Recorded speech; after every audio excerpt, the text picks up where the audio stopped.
Hola, mi nombre es Natalie Weixler y hoy vamos a hablar de la transcripción.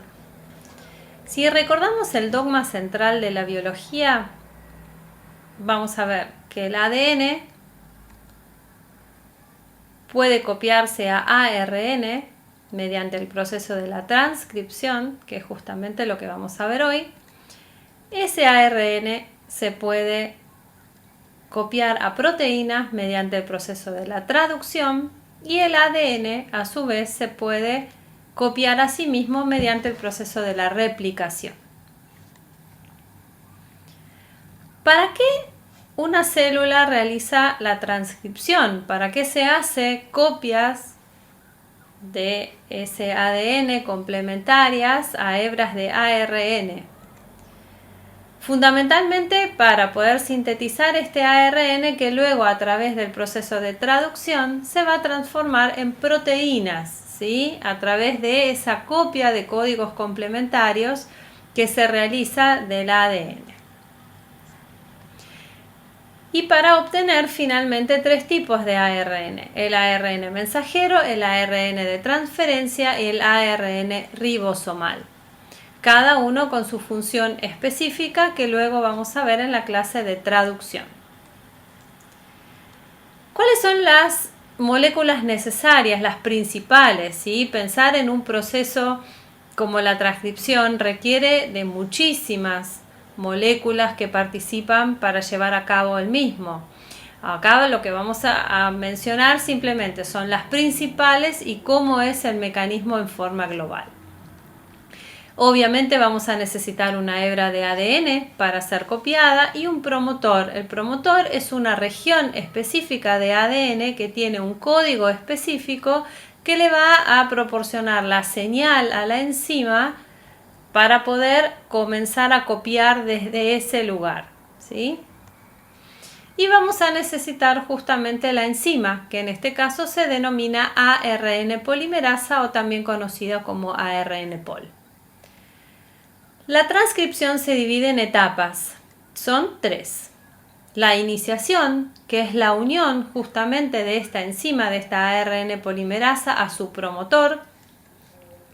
La elongación, que es la síntesis de la hebra de ARN a medida que la ARN polimerasa va leyendo los nucleótidos y va insertando los complementarios en sentido 5'3", 5'3', y la terminación, que es el momento de finalización cuando la enzima encuentra una señal de terminación en ese ADN que le dice hasta qué punto tiene que copiar. Con respecto a la iniciación, aquí tenemos una pequeña animación en donde se ve la ARN polimerasa identificando la zona del promotor, que dijimos que es el punto de inicio, es una región de ADN con una secuencia específica que le permite a la ARN polimerasa unirse, ¿sí?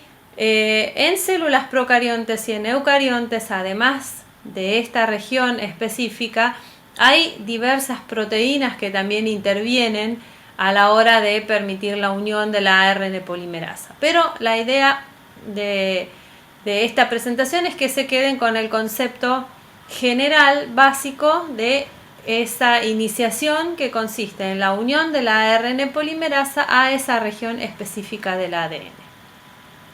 Una vez que se une, comienza a insertar los nucleótidos complementarios. Recuerden que teníamos las bases complementarias que eran la adenina con la timina, la citosina con la guanina. En el caso de las hebras de ARN no hay timina, la timina se reemplaza por el uracilo. Por lo tanto, como acá pueden ver en la animación, fíjense que acá aparece una U de uracilo, que es la base complementaria a la adenina que está en el ARN. Por lo tanto, estas bases se encuentran en el ADN y la ARN polimerasa va insertando de a una las bases complementarias que aquí en la animación se ven, ¿sí? En el lugar en donde se debería insertar en el ARN timina, la ARN polimerasa inserta uracilo. Esta etapa de elongación va a continuar y va insertándose la cantidad de bases complementarias necesarias hasta llegar a una señal de terminación. Así como hubo un promotor, también hay una señal de finalización que muestra el lugar de terminación de esa transcripción. Por lo tanto, a partir de ahí no se siguen insertando bases complementarias, no se siguen insertando los nucleótidos y la hebra de ARN ya se encuentra finalizada.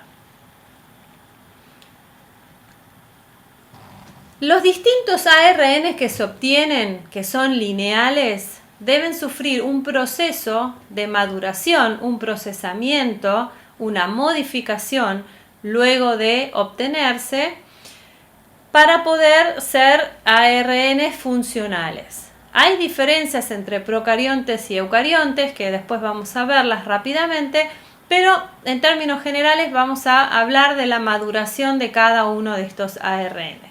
El ARN mensajero sufre un proceso de maduración que consta de 3 diferentes modificaciones. La primera de ellas, o las 2 primeras, son el capping o el agregado del capuchón cap en el extremo 5. Es un capuchón que sirve de protección, entre otras cosas, de nucleótidos modificados que se colocan en la punta de ese ARN mensajero.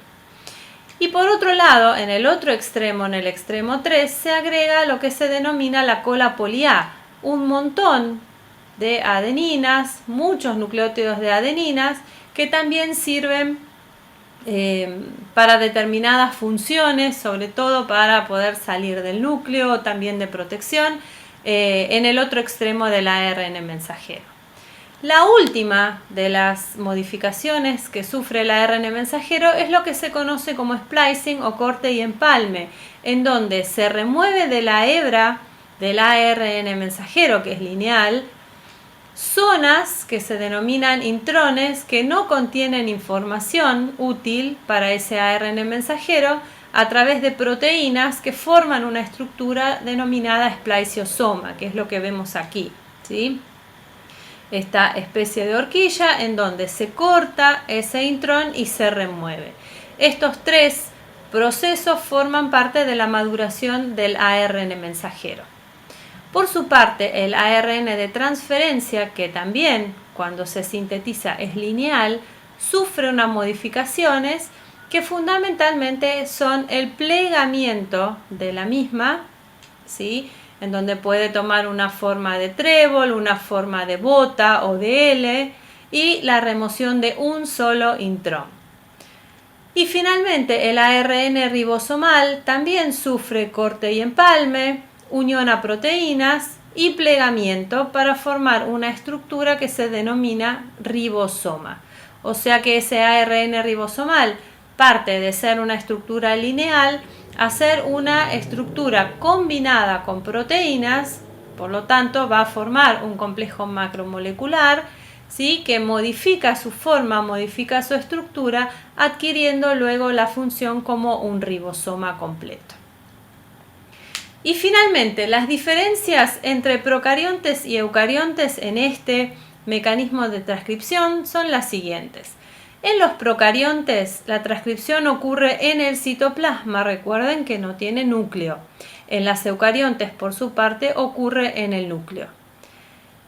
La ARN polimerasa es de un solo tipo en las procariontes y hay 3 tipos diferentes que trabajan en conjunto en las eucariontes.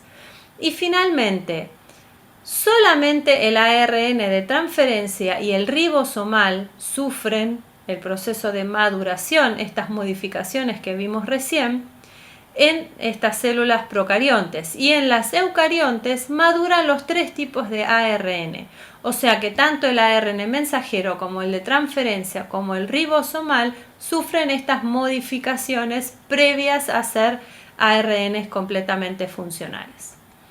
Muchas gracias por su atención.